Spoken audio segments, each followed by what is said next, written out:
On December 2nd, Spider-Man VR game project Demigod received possibly its biggest update ever, adding in some big new features. You can now swing, fly, and otherwise superhero about in 4-player social multiplayer. We'll soon get into what that means presently and for the game's future, because honestly, the update isn't all great. But before we get into my negatives, the hero base has received a nice new facelift. As I explored each room, I was even glad to hear some of Demigod's new original music tracks. Okay, I'm vibing with it. Oh, I like this ambient track, that's so sick. But stepping into the training room, the cracks begin to show. After equipping a Spider-Man brand new day avatar through the newly streamlined mod menu, I spawned in some enemies to spar with. I was surprised to find them completely uninterested in fighting me, despite having brand new voice lines. You gonna attack me? Like, what are we doing here? I mean, your boss must be paying you by the hour, right? Gonna get you back for last time. And I'm not sure if this is new or not, but web-zipping enemies like this is sick. Get over here!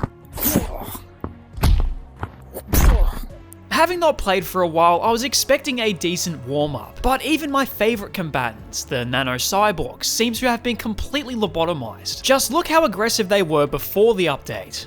I've been told a hotfix is in the works, so hopefully this is one of the first things to be mended. But thankfully, most of the new content works pretty well, starting with the new day-night variants added to each map. A nice little quality of life addition to help freshen things up. I hate to say though, Fog Hills remains my favourite even with the introduction of Demigod's biggest map yet, New Olympus 2.0. We'll discuss my thoughts on the new map later, because first, we have to talk about multiplayer.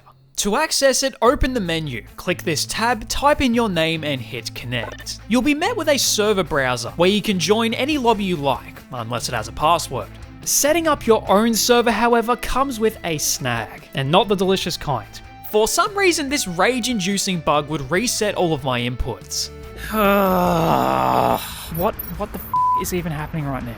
But once I got into my own lobby and people started to join, I was really having fun. I even got to meet a mod maker whose add-ons I used in a video. Yo, what's good? I watch your videos. You do? That's so sick, man. Thank you. That Spectacular Spider-Man mod used in one of your videos. I made that. Oh, really? Nice. But as I said earlier, the official name for this game mode is social multiplayer. What exactly does that mean? Adding multiplayer to a game that was never built for it isn't easy, so its full implementation has been split into 2 parts. Social multiplayer is the first, prioritizing your ability to chat and use superpowers with other players, which is fun enough in and of itself. 2001, September 10th, 9/11. You don't even know the day?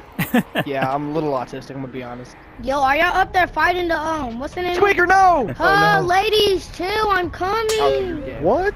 Full-fledged PvE will come later down the line in part 2, but Level Up Hero came through, adding in 2 enemy types to face in multiplayer combat, including the all-new attack helicopter. You see the helicopter, right? Yeah, I see. Dude, this is... I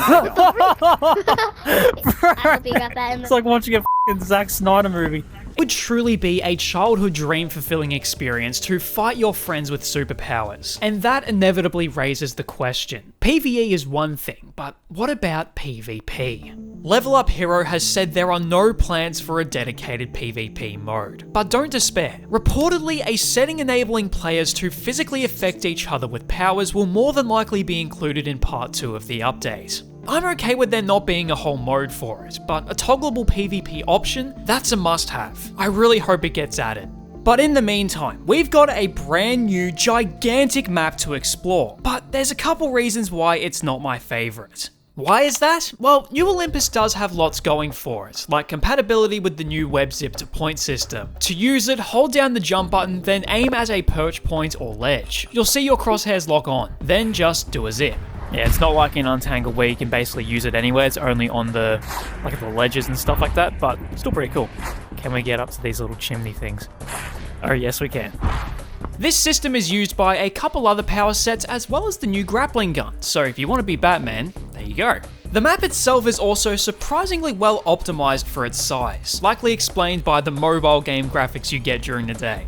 Now, I don't play Demigod for its visuals, but I think most of you would agree that they've never really been a plus. Usually with the gameplay, you can look past that, but you might not have to anymore, because New Olympus at night is the best the game has ever looked. If you go into visual settings, turn on post-processing and dynamic shadows, the scenes created by the urban lights are honestly quite nice. In a somewhat immersion-breaking fashion though. There are plenty that don't have a clear source, but I welcome the contrast. See, that's really cool. That's some really cool lighting. That looks sick. It's the content of the map that's a little bit of a mixed bag for me. Chiefly, the redesigned NPC and traffic systems of New Olympus don't seem that much better than their predecessors. Pedestrians have far less life than that of Battleglide, and don't seem to care too much about your existence or the destruction you're creating around them. That is, except this guy in particular. What did you see, man? What did you see? It's him, isn't it? Petrificus Totalis.